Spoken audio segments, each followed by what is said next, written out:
I don't actually believe there is any such thing really as what we call a digital native. I think that's a myth. I think actually a lot of students who use these tools potentially use them as badly as we do.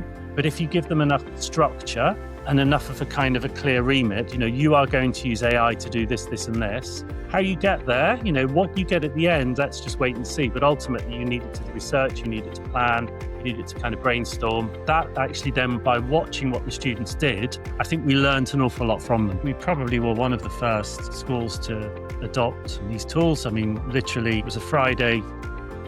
ChatGPT was released, and the following week I was doing staff training. So it was for pretty early adopters. It actually worked really well. It was really well received. And as a result, we then moved into supporting the pupils and them using these tools. And it was just a really interesting time. So we made sure that the pupils and the staff knew how to use the tools. But it was actually extremely successful. Now, if we're getting to the point, and we will get to the point quite soon, where AI is able to do as good a job as many, not all, tutors, lecturers, and it can happen anywhere at any time. We're already seeing that the university degree has less currency than it did. And that's not that they're not valuable, because they are, but they have less currency in certain areas. If you combine that all together, along with the fact that so many universities are struggling financially right now, if we throw AI into the mix, as we've done in the last 3 years, I can genuinely see that AI poses much more of a profound threat to higher education. There's one thing that you want people who listen to this to take away from today's conversation. What would it be? Play, because we're still in the place where we can still sort of experiment, and we're always playing outside of the classroom. You want to make sure that you've kind of locked down how to use these tools safely before you start introducing them to students. But I would say that teachers and leaders open up the tool, chat to them, just chat. I mean, that's why they're called chatbots. You don't have to have any formal training. Just open up a tool and just see what it can do, and just literally ask yourself the question, I wonder if I can, and then just see if you can. That's how I learned, and I think that's still one of the most powerful ways to learn. So just enter into this with a slightly playful attitude, and you may be surprised of what you're able to achieve.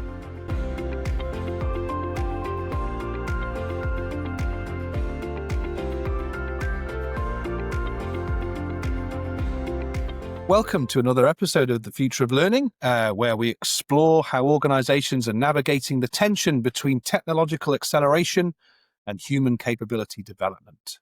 My name's Howie. I'm Director of Partnerships at Open Elms, and today's conversation comes at a particular critical moment across every sector I work in, or certainly the ones that my guest has also spanned across as well, from corporate L&D to apprenticeships to higher education.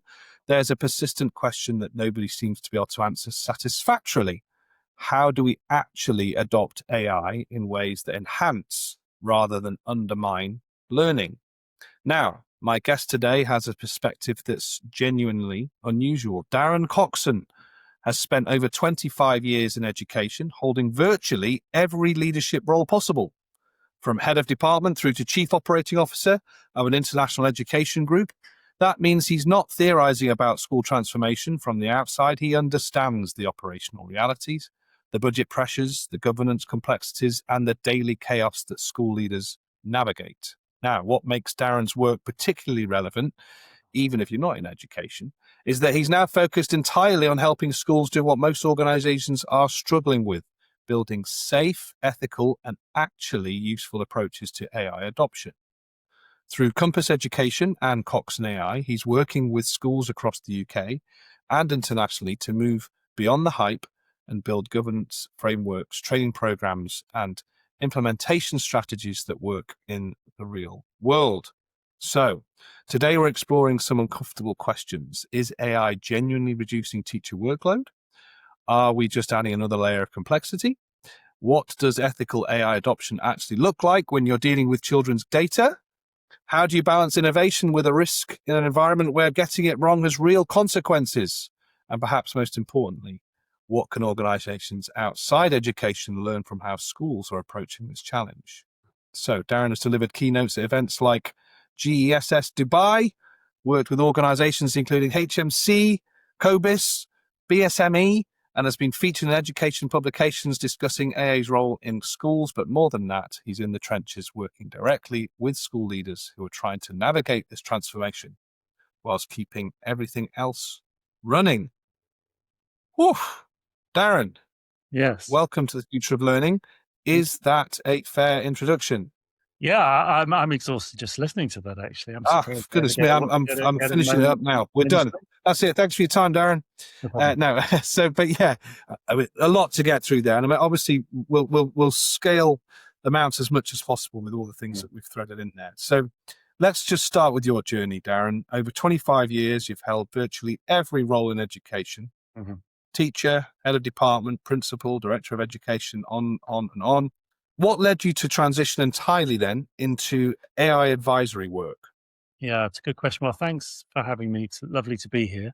Um, yeah, I think like a lot of things, it's sort of slightly happened by accident. I mean, none of us were expecting ChatGPT to arrive almost exactly 3 years ago now, just over 3 years ago. Mm. But I Yeah. was actually the executive head of a school in Tunisia at the time, and ChatGPT was released, and I arrived at the school to really support the turnaround of the school, and it really came at the right time because what it basically meant is we had a tool that we could use to sort of support something of a turnaround. So I think we probably were one of the first schools to adopt these tools. I mean, literally, I think it was a Friday that ChatGPT was released, and the following week I was doing staff training. So it was for pretty early Wow. adopters. Yeah. So, and it actually worked really well. It was really well received. And as a result, we then moved into supporting the pupils and them using these tools.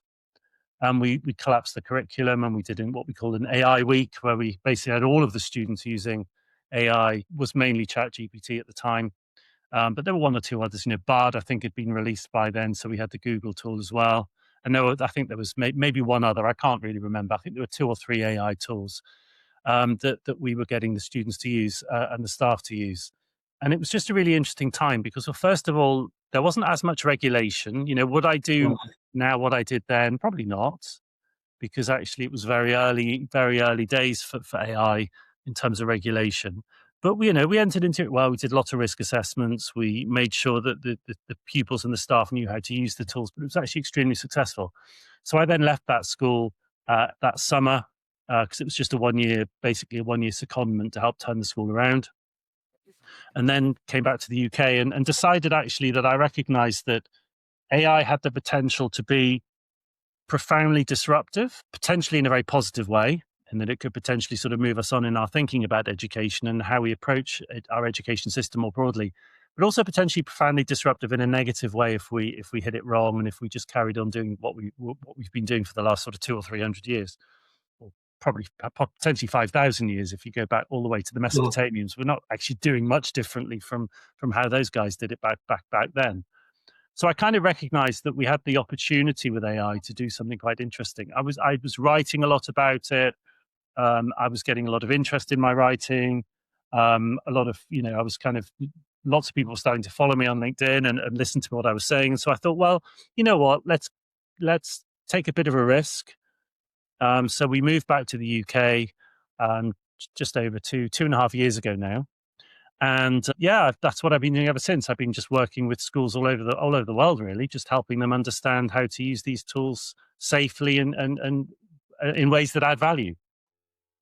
Yeah. Wow. I mean, so very, very early adoption then, in the sense of, the way that some of these tools became available and your ability to kind of, because I think a lot of people in the UK, or certainly a lot of, maybe, I might be wrong on this, but I'm assuming a lot of the education groups in the UK were probably very reticent to roll out anything that early. But I think perhaps was it because you were in an education school in Tunisia, maybe some of the complexities that come with trying to roll out something weren't Yep. as tight, maybe, or regulatory, and Yeah. you were able to sort of just go, look, let's see what this has got to offer. Was that kind of how it, because I don't think many people in the UK would have had that much Yeah, no, you're absolutely leeway right. on that. I mean, it was, but we are talking very, very early days. You're literally in the first Yeah, week yeah. where there wasn't really the regulation.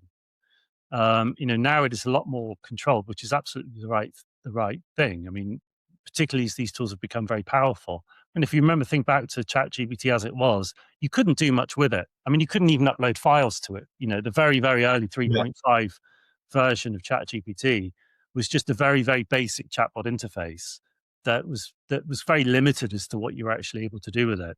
And so, it was. I mean, the other thing is that it was mainly the senior school. We did have some junior school, but actually, when we came to doing the junior school, we actually had the teachers and the senior school students working with the junior school, which was quite fun. We collapsed the curriculum, but also collapsed the year groups.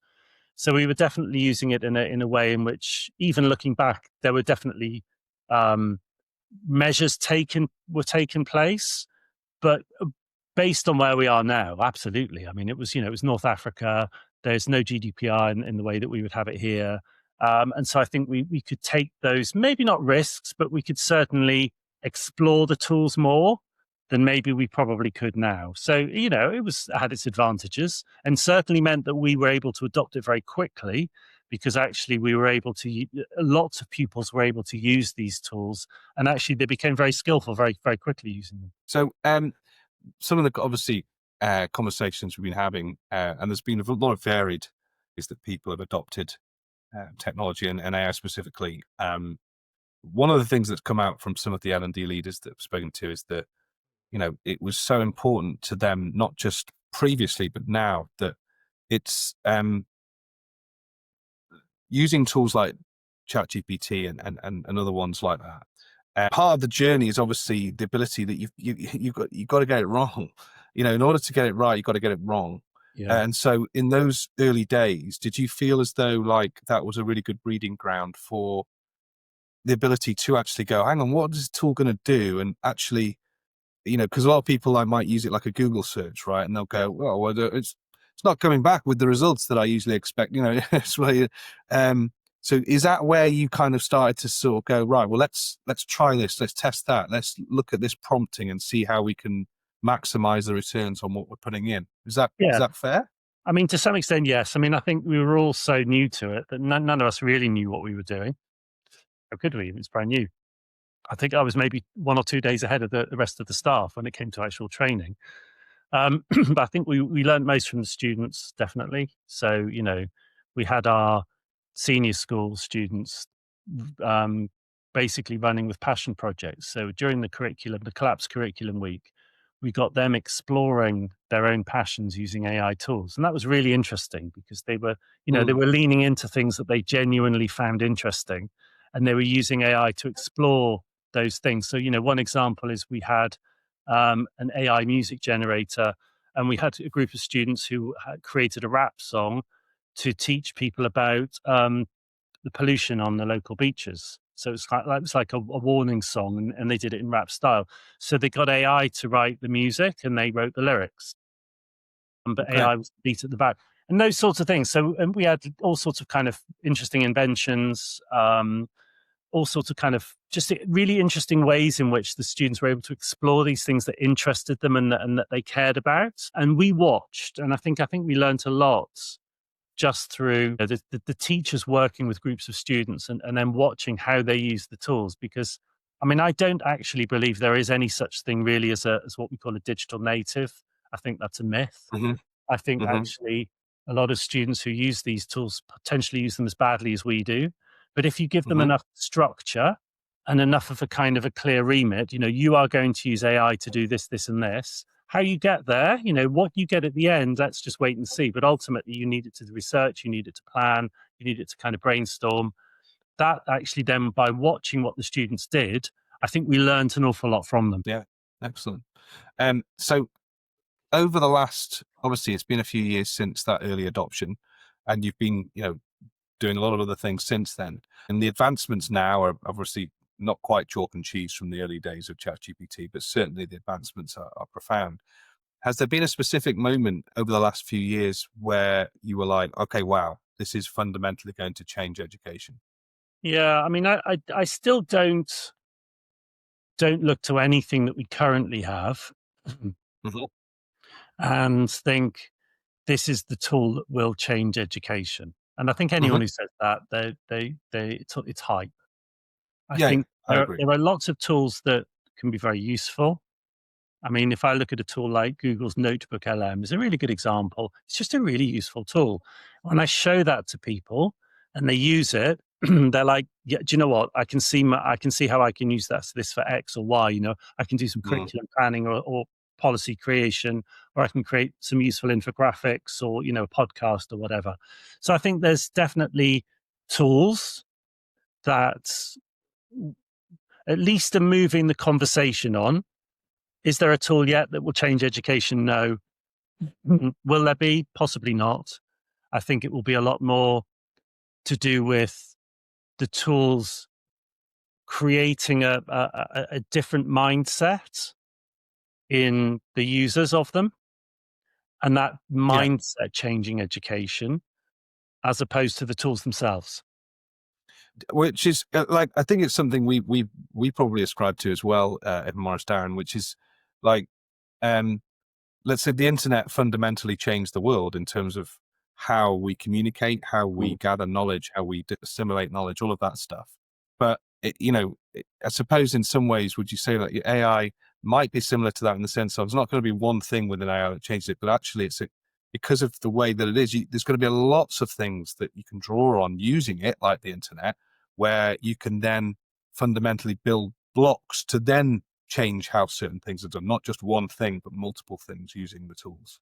Yeah, I think so. I mean, look, I guess when it comes to L&D, when it comes to higher education in particular, I think this is the area that's the most at risk from AI, more so than K-12, because ultimately kids still need to be looked after by grown-ups. Strip away the education side, strip away the actual pedagogical side, the learning side, purely the fact that you have under 18s that by law have to be looked after by grown-ups. That therefore means there need to be some grown-ups to do the looking after when the parents go to work.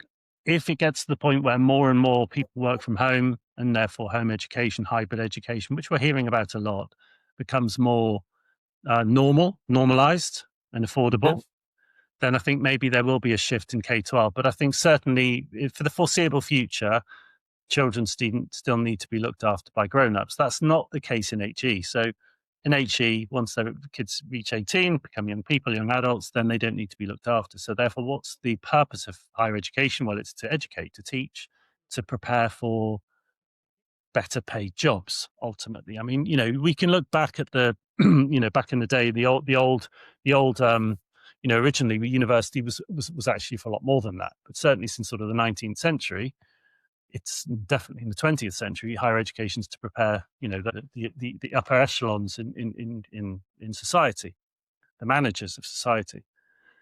But now, if we're getting to the point, and we will get to the point quite soon, where AI is able to do as good a job as many, not all, tutors, lecturers, and it can happen anywhere at any time, we're already seeing that the university degree has less currency than it did. That's already happening.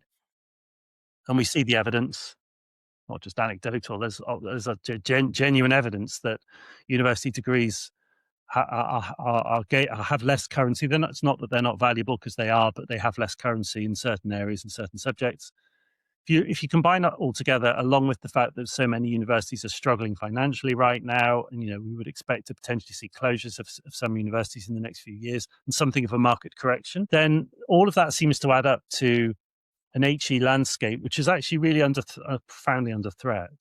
And I think if we throw AI into the mix, as we've done in the last 3 years, I can genuinely see that AI poses much more of a profound threat to higher education than it does to K-12 in the early days of, in the next few years.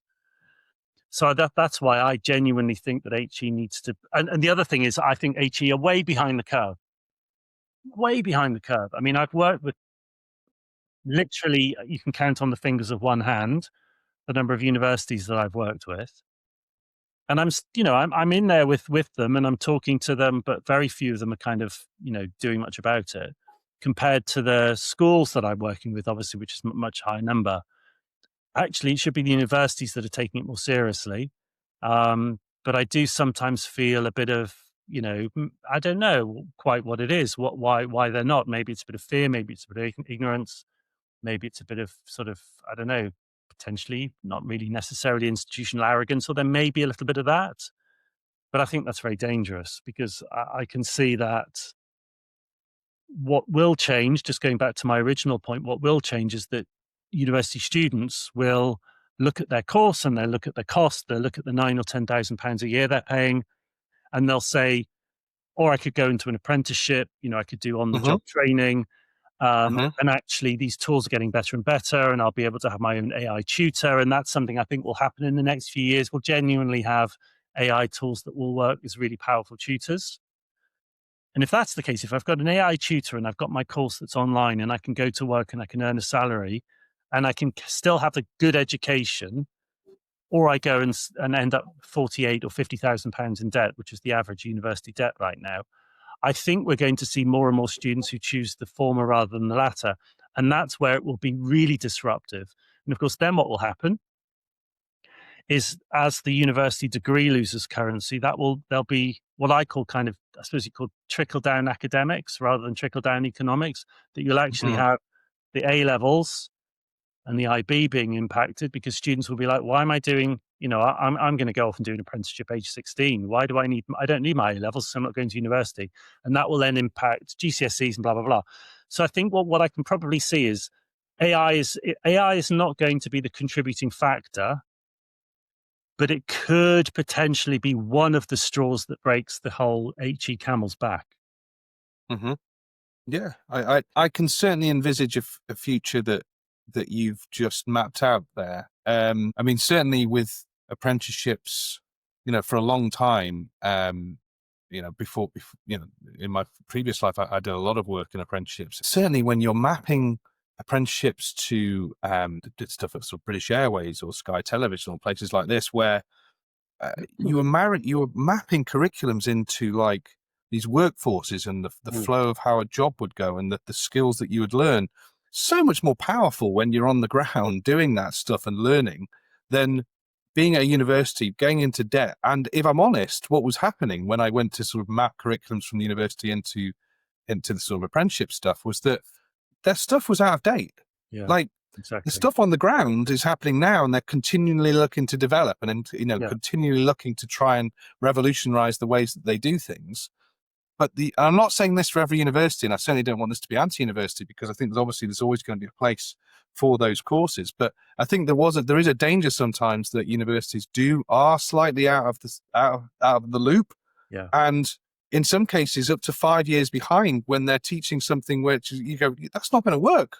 You put them in the workplace, they're behind the ball line. So I can certainly see a future where people and I think it actually has already started to happen. I think the increase of people not going to university and taking on apprenticeships has increased. Yeah. And a lot of it obviously is about economic value, like looking at the amount of debt you're going to get into, looking at what's ahead of you, and what can I do now that's going to really impact me in the short and long term. Mm-hmm. It makes sense, right? It really does make sense. And I think you're right. I don't think that's because of AI, but I think the way that it's being developed now, it as you say, it could be the straw that broke the camel's back for a lot of university courses, which, as you say, a lot of them maybe don't really have that high value that perhaps society as a whole needs anyway, to a certain extent. We have a dearth of certain skills in this country, and I think perhaps we need to start addressing that with where we're at the moment. Okay, look, we've a slight tangent there, but let's just come back a little bit then and say, look, so you do a lot of work with school leaders. So what's the gap, do you think, at the moment between what they expect AI to do and what it can actually deliver right now? I mean, I wouldn't say that, certainly the leaders I work with, it's not like they necessarily have this expectation that it's suddenly going to change their life. I think most people now that most people I work with have dipped their toe in, and they're all kind of realistic that there are limitations, and I think we all recognize that there are some significant limitations to these large language models. They're certainly not perfect. They get things wrong. They hallucinate, less than they used to, but they still can make stuff up. There is still the bias that's in there. Although again, I think that's lessening now. It's still not, but then humans are biased by nature, and therefore it just reflects us in some respects. So I think there's definitely an awareness that they're not perfect, but I think that where I see the leaders kind of getting the most interested, and this has been right from the start that I've and this has always been my approach. If I'm working with the leadership team, I'll always show them how it can impact them first. So if I'm working with SLT, let's say it's the first. Often I'll suggest when I'm engaging with a school or a group of schools or a multi-academy trust or whatever for the first time, I'll usually say, well, actually, the first people I need to talk to, your leaders and your governors. I'll often say, well, I'd suggest doing an hour's webinar with the governors and then a 1 or 2 hour workshop with the leaders. That can be very, very helpful, because if you can show the leadership team how it can impact them for to support their time saving or their analysis or what have you, action planning, communication, so on and so forth, that then gets that immediate buy-in. So I don't really think, the schools I'm working with, are they all like thinking it's going to completely revolutionize the world? Not really. I think we're all grown up enough to realize that this is just a tool that's good at some things and not very good at others. Will that always be the case? Hard to say. Certainly with large language models, I think we're reaching a ceiling. We haven't reached it, but certainly in terms of their abilities, I don't think we'll see a huge amount more from the sort of standard large language models. But I think it's when we start getting into new territories, like multimodal AI and video and what have you, I think that's when we might start seeing some more interesting stuff happening. But yeah, right now, I think we're all fairly realistic. Okay. And have you got any, are there any sort of examples of where, the adoption of AI within the school infrastructure has been what you regard as successful, in terms of how maybe teachers have been using or how students have been adopting it? Yeah, I mean, I think, again, I don't like to call out certain tools over others, but I would say that broadly speaking, it's been the schools that have access to Google tools as opposed to Microsoft tools that I think have a little bit more latitude for innovation. And it's just because Google, maybe they've just spent more time on developing their tools. Maybe they've just kind of been a bit smarter. Maybe there's just a little bit more, I don't know, a range of tools that you've got inside of the Google ecosystem.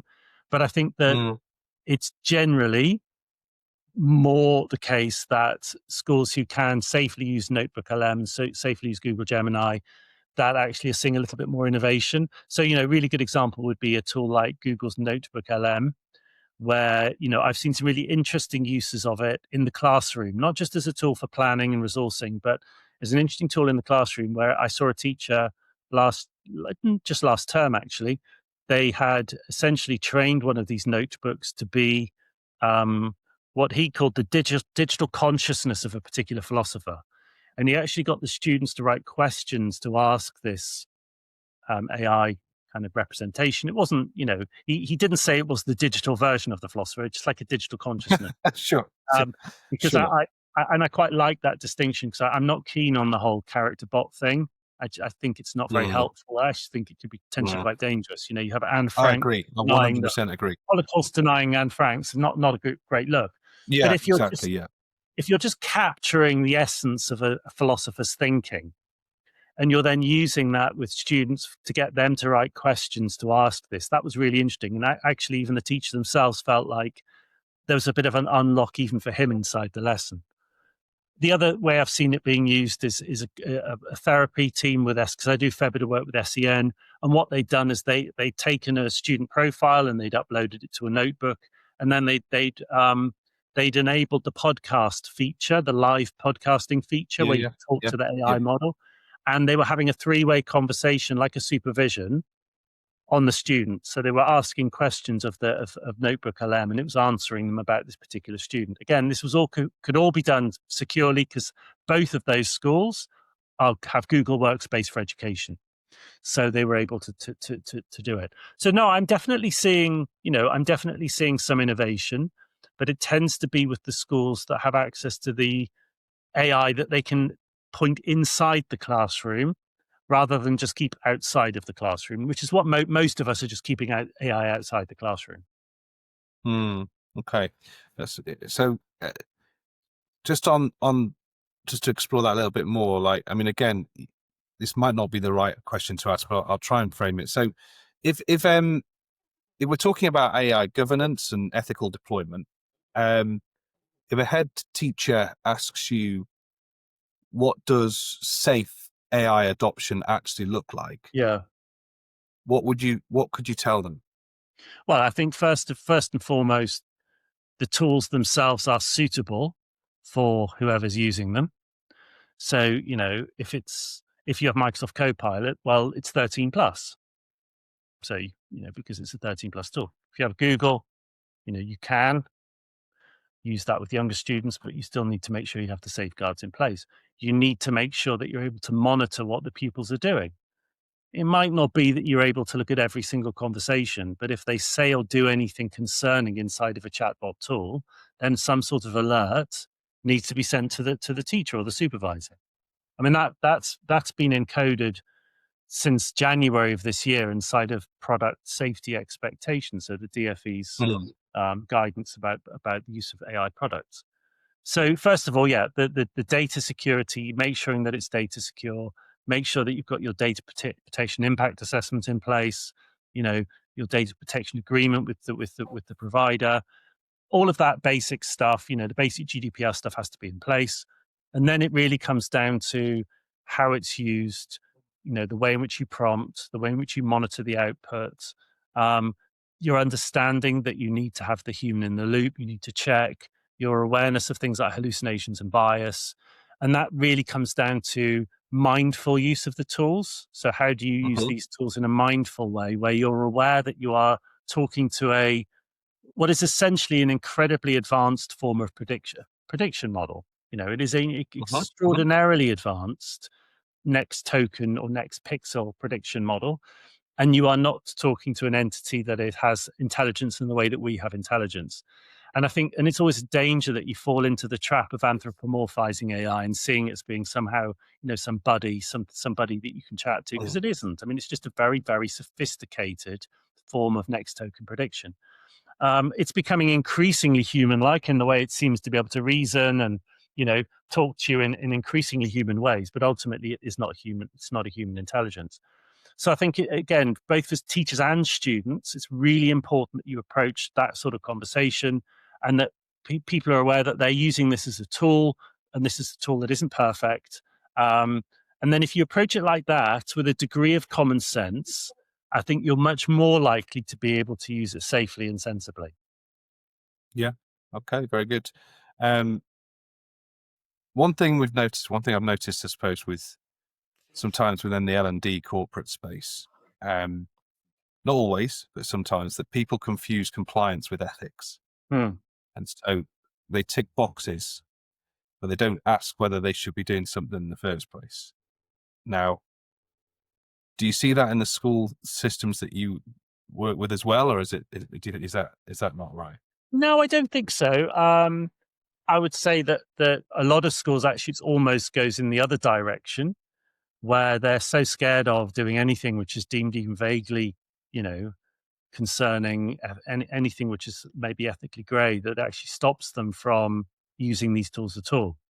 So, they might hear a bias, and so they might say, no, well, we can't use these tools because, they're going to, reinforce biases. And my opinion is probably not, because actually most of the time, most of the bias that we see is just being drip fed us through social media, mainly through social media, that actually you prompting ChatGPT in a certain way is much less likely to actually change your perception about certain groups of people than your constant, being constantly fed very biased representations within social media. So I think there's that concern. Obviously, if you start to use AI as more of a buddy, which we have kind of, we do see that's happening sometimes, then, that maybe is more of a concern. Before we continue, a quick thank you from our sponsor, OpenElm's Learning Generator. With just a text prompt or document, AI instantly builds a full professional course, complete with video presenters, quizzes, animations, and voiceovers in any language. You can edit everything online and export it as e-learning, a PowerPoint or video. You can even export it as a podcast or video game experience. The best part, you can try it free for 14 days and see how you can use this special agentic AI system to transform your training at openelms.ai. Back to the show. Sometimes in the corporate L&D world, I must stress not all of them, but I've noticed sometimes ticking the boxes without asking, should we be doing this in the first place? Yeah, but, no, I would say that schools are very hot on both. Certainly on the compliance. I mean, you have to be, it's very great, interestingly, Ofsted have already said they're not going to be actively looking for AI on an inspection. It's not forming part of a standard. But if they see it, they're likely to, they will expect that it's well managed. But they've kept they've kept things fairly light, in terms of what they would expect to see in schools. But yeah, I would say by and large, schools they have an understanding of the ethics, but how that's applied in practice, I think what as I said, what can tend to happen is they might err too much on the side of caution, and as a result, miss out on some of the innovation. Yeah, which I think that's fair. So I think it's fair to say that for a long time, teachers have been overwhelmed. I don't think that's a controversial statement. So every new initiative and element that comes along can be argued it adds more to their plate. So you've mentioned some already, but you're seeing generally that through AI, it's starting to reduce workload in practice, or is it just something else that they're being asked to manage? You see what I mean? I would say that there is those schools that have kind of adopted it more consciously and have thought about it more strategically. I think they are seeing a reduction, definitely. I would say that particularly when it comes to the outside of the classroom use, just something like planning and resourcing, creating sort of, more kind of differentiated resources, that kind of thing. Yeah, no, I would say that there's definitely been a time-saving element, assessment, reporting. I did a training recently where teacher sort of came up to me, and it was the second thing I'd done. It was that I did sort of 2 days worth of training, one side of half term, on the other. And actually, one of the maths teachers, head of maths, she came up to me and said, "You actually saved me my half term." She said, "Because one of the things you showed us, which was basically how to take an existing resource and use it to generate assessment resources from the original resource. You can create all of the resources that sit around it." She said that would have taken me, 2 or 3 days, and it took me about half an hour. And you basically gave me my half term back, which was great, because it was like, because it was nice to hear that. But you think that absolutely you did something which genuinely sort of, added value in terms of time saving. I think where the problem can be is where people where SLT has a bright idea and they adopt a particular tool, but actually it's not very well explained. And so people see that as being a stress, and they're stressed about learning it. Maybe they haven't invested any training for the staff, and they just kind of expect the teachers to sort of absorb it by some sort of process of osmosis, but they can't. And so I think that then can add to the stress. It might not even be that the teachers have spent any time learning, but just the feeling like, it's one more thing that SLT have asked me to do, that can add to the stress. But I think that if you've got literally, I do this quite often. I'll often do like a 1 hour training webinar. And usually by the end, most people are like, oh, right, okay, so I can use AI to do this planning and this resourcing, and I can do this, this, and this. And that can actually be incredibly, incredibly powerful. So for decades, we've heard about personalised learning as the goal. And obviously the murmurings were, or have been, that AI is supposed to finally make this possible, right? There's, elements of skepticism and optimism and in equal measure. What's your view? Is personalization actually within reach now, or is it still just mostly aspirational? Yeah, I would say, first of all, that even the term personalized learning is a little bit of a tautology, because actually if you learn something, it's because you've made it. If you actually genuinely learn something, it becomes personal to you. You sort of internalize that process. So I'd say that the reason we talk about personalized learning so much with AI, particularly personalized with a Z, is because if you ask AI, that's what it tells you. So if you say, how is AI going to change education? It will say personalized learning. And so I think we've kind of almost got into this sort of reinforcement sort of feedback loop where we think, AI is going to personalize learning, and we put into ChatGPT, how is AI going to change education? Well, it's going to lead to personalized learning. I would say actually generally, particularly if we talk about hyper-personalization, that's not necessarily always a good thing, because it can potentially end up with kids who are, in their little learning bubbles. It's so bespoke to them.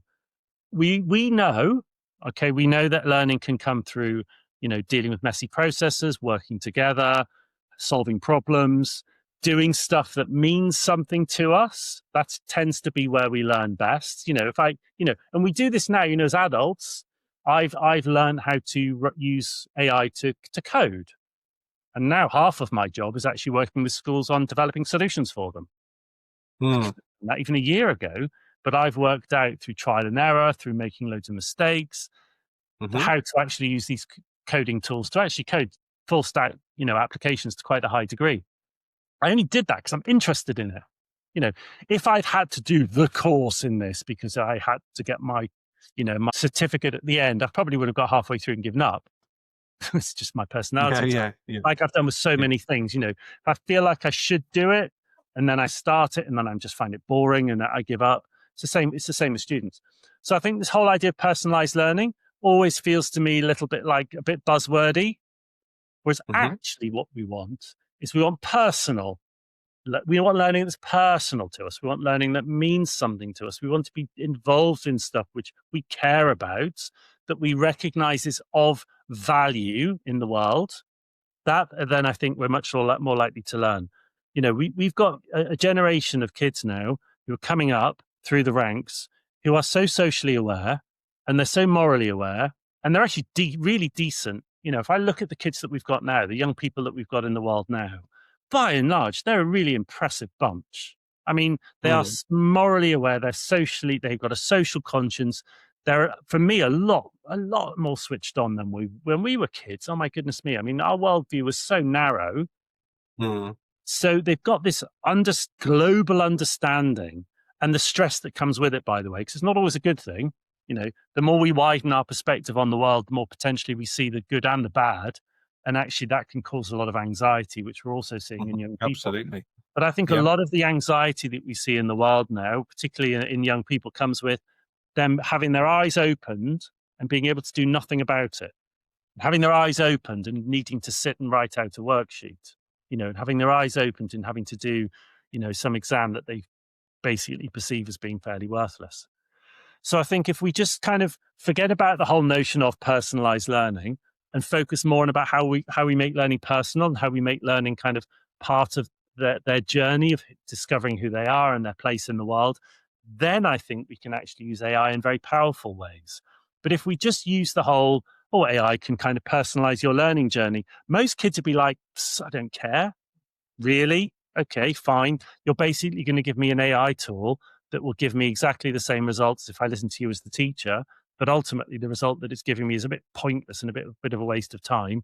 And so I think a lot of students will just kind of they'll pay lip service to it, but it's not actually going to change anything.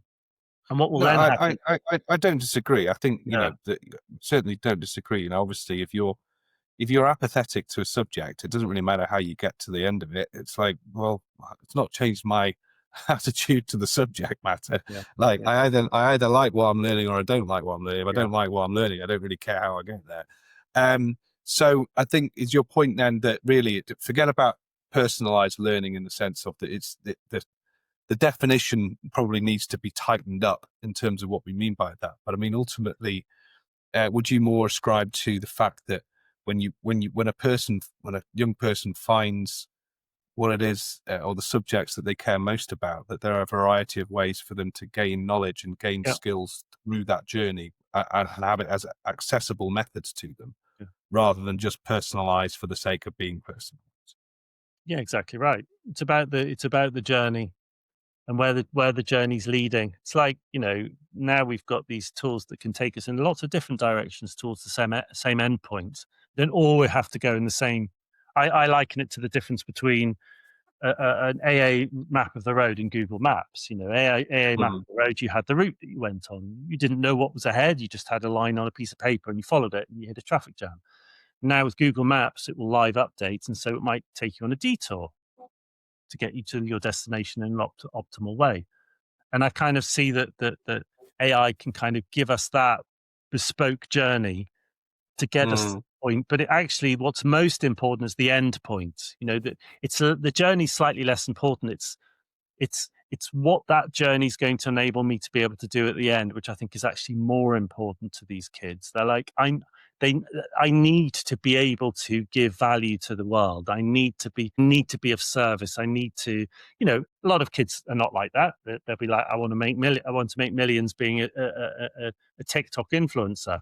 But I would say that there are enough young people in the world who genuinely do want to make a difference. And yet I think what they're seeing is an education system which doesn't actually afford them that benefit. And as a result, I think that comes way back to what I said right at the beginning, is that what AI will do is potentially shine a light on this, and it will be their changing attitudes towards education that's more likely in the long term to affect a change rather than AI itself. Yeah, absolutely. I think also, one thing we have a danger of as well is that, I suppose if technology and AI is keeps going the way it is, I think, part of what makes you who you are, I suppose, is when you're on that journey, whether you were following the AA route map or you were whichever is part of your part of how you become who you are is that the bumps and the bruises, the nicks along the way, and how you react and adapt to those elements, right? And so, just coming back to your personalized thing there, like, doesn't necessarily make it a better journey. Like, just because it's been personalized, because if it's just as you say, if it's just bubbled to you, then how are you going to then thrive in the workplace? Because when people go to the workplace, there's obviously a lot of people out there at the moment from the workplace saying, young people coming through aren't ready for what's. That's always been the case, if I'm honest. Ever since Siemens in my day when I came to young people aren't ready for the workplace. But generally speaking, like if because one of the conversations we had was with someone who called something called the hollow shell, which was essentially the middle tier to a certain extent of a lot of organizations is being ripped out because they're putting AI in its place to sort of like just do all these processes, procedures. And then these people are coming in and just being like, they're just, because they've got no experience, they've got no management experience, they've got no understanding of how they got to that place where they've adapted those skills. You've lost a whole part of your, like, the soul of an organization because of how it's, how it's adapted, how it's, taken on those battles and won and things like that. So I think there's definitely something there which I think we're in danger of losing if we're not careful and not thinking about it properly, Yeah, I think that just to kind of add to, just to finish that, tie that one off, that you're absolutely right. I think, an example going back to the map is that, you get stuck in a traffic jam. Yeah, that teaches you something. It teaches you patience. It teaches you the fact you're not in control. It teaches you the fact that you are actually the traffic jam because you're part of it. It's a collective effort. Whereas if you were to have everything smoothed out and your Google map always took you around and always took you on the detour, there may well be some skills that you simply don't learn because you haven't hit that roadblock where you're like, oh my God, I don't really know what to do now. What do I do? How do I get through this? If AI just kind of preempts that always and removes that friction, that can actually potentially be quite, that could be a problem as they go into the workplace and literally day one, they hit the traffic jam. They're like, oh, I've never seen one of these before. Yeah. What do I do? Yeah, I've never had this before. Yeah. Exactly. Very good. What's right now, what does a school getting it right look like briefly? So principal aligned, number one. Principal doesn't have to be the implementer, but principal head teacher needs to be morally, emotionally aligned with this. Okay. It doesn't work if the principal's just kind of handed it all off to the leadership team and is not even slightly interested or maybe slightly dismissive. So the principle has to be aligned, number one. Number two, you need to have some sort of strategic plan.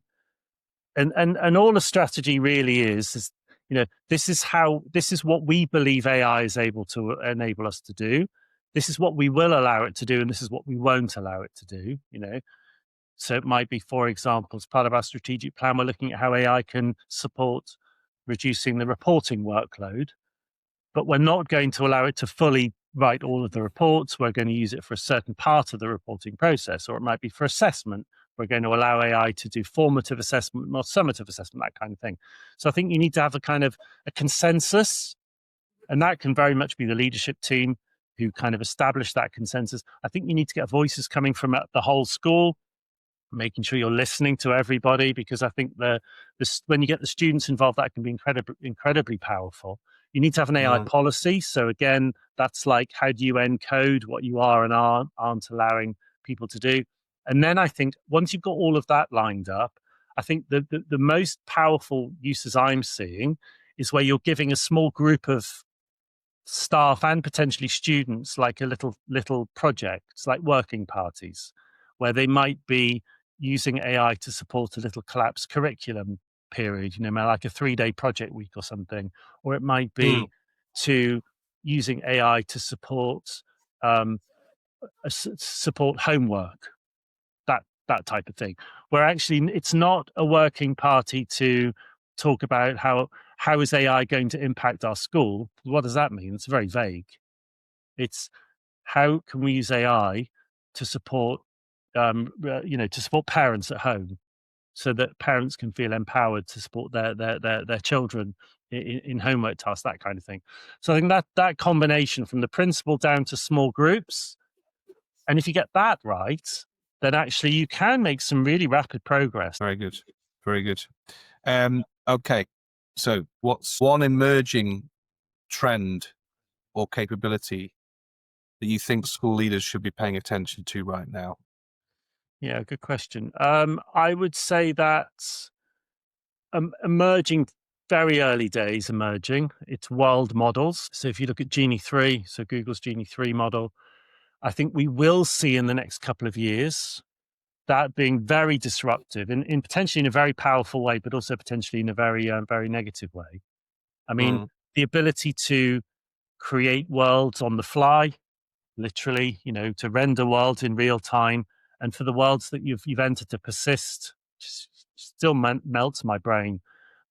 Crazy. The ability for you to be able to prompt promptable events, they're calling it, where you literally will be able to prompt and something will appear. That this has huge potential. So one example might be, and I've thought about this even before Genie was a thing. This was 2 or 3 years ago. I was talking about this. Your ability to enter virtual reality and have these virtual reality events changing in real time. You could be in an operating theatre. You could be in the Globe. Directing Shakespeare's players. The Chamberlain's Men in a Shakespeare play, or you could be doing all sorts of kind of really extraordinary things. So I think there's this potential within world models. I think robotics will take huge leaps forward because of these world models, because they can actually train inside of a virtual worlds, not just necessarily the physical world. So I think we'll see robots, and I think that's going to have an impact more broadly on society. The negative thing, of course, could be we're already seeing some concerns with addiction to gaming, as an example. And we're seeing young people who are really struggling in school because they're not sleeping enough, because they're not really interested, because they're so absorbed in these games. I think when we get AI gaming, where you literally can be in an infinite world that never ends, that could genuinely be, we've heard it in Japan. Was it what they call hikokomori? I think they're called the young people who withdraw from society and they just live trapped inside their games in their virtual world. We could almost imagine a kind of a Ready Player One scenario where basically you've just got kids who just don't want to leave the virtual world.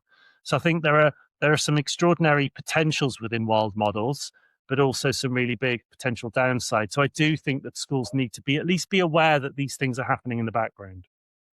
Yeah, I think that's really, I mean, I couldn't agree more. I think, we've not even really, studies haven't really unpacked that sort of like the dangers of, enhanced screen time on young people, since the adoption of the internet. I mean, there's still studies now where it's like they're so far behind because of the technology's increasing in speed. And so, you've got these groups of, studies that just haven't caught up. And so, like, even like, I'm thinking of, some of my children, but then even my nephews and nieces, like some of the things they went through, they've not unpacked the issues they had then. We're talking about 10, 15 years ago. Right. And so much has happened in 10, 15 years. We're talking about now that this is going to come through. Like, we just haven't, we've just not managed to sort of safeguard properly this stuff. Really, I don't think from an education perspective, that suddenly, parents are then going to be asked to sort of take on this next phase, which is just like, yikes. So yeah, no, I think that's a really good trend to pick up on there. Really good trend. So what's something you've changed your mind about when it comes to AI in education? So I was quite pro ChatGPT and OpenAI, and I saw them as very much being the leaders in what was happening. I think I've changed my mind on that. I would say that I recommend them less, because and again, it goes back to the ethics piece, that I think ethically they're becoming less aligned with education than I think they were. So that's definitely one that, again, not wanting to be particularly political about it, because I'm not actually that political a person, but I just feel less comfortable about OpenAI's direction. So I think that's definitely one. And I would say that the rise of multimodal AI has happened faster than I was expecting. And that links in, by the way, because of course, one of the tools I really, really dislike are these AI video generating tools like Sora 2. I have big ethical problems with that. What it enables people to do, and I think it brings out the worst. If I compare it to, say, the tools that Anthropic are developing, it's like Claude Code, that is a tool which you can use to some very positive ends, and I'm doing it myself. So I'm building tools and solutions for schools, and they're useful things that people want. And then, so that for me is like, I would say good AI, but you know what I mean. It's useful. I do know what you mean. Sora 2 doesn't have that. Sora 2 doesn't produce anything of use or value. It just produces what I would strongly consider to be AI slop. So I think the increase in video has really caught me by surprise. I think it's incredible. And yet actually it feeds back into the concerns I have over companies like OpenAI. Yeah. I mean, I think ultimately though as well, like sometimes, AI, this is just my own reflection, it's a mirror of, it can be a mirror of humanity, in terms of, it can be used for incredibly productive things, undoubtedly so, when used correctly. Like some of the things it's done for Open Elms is incredible in terms of just the way that we work, the way that we utilize it, and really, really positive. But, and I say it with a capital B, I've seen some horrific things done with AI. Yeah. And you just go, oh my goodness, it's like it really is like oh my, how far down that trail do we want to go, and it's that's the question that humanity has to always wrestle with. We are capable of such incredible, amazing things, but at the same time, some horrific and destructive things. And AI, I think, is just a mirror of that, right? It's agnostic. It doesn't go one way or the other. It just follows where it's led to a certain extent. And that's my... What's the money? Follow the trail. Okay, look, thank you so much. So last question, always ask to the guests, like, if there's one thing that you want people who listen to this to take away from today's conversation, what would it be? Play, because we're still in the place where we can still sort of experiment, and we're always playing outside of the classroom. We don't play in front of the kids. You want to make sure that you've kind of locked down how to use these tools safely before you start introducing them to students. But I would say that teachers and leaders open up the tool, chat to them, just chat. I mean, that's why they're called chatbots. You don't have to have any formal training. I mean, the notion of prompt engineering now was never really a thing, and it's certainly not the thing anymore. just open up a tool and just see what it can do, and just literally ask yourself the question, I wonder if I can, and then just see if you can. That's how I learned, and I think that's still one of the most powerful ways to learn. So just enter into this with a slightly playful attitude, and you may be surprised at what you're able to achieve. Darren, thank you so much for your time. Huge pleasure. Thanks, Andy.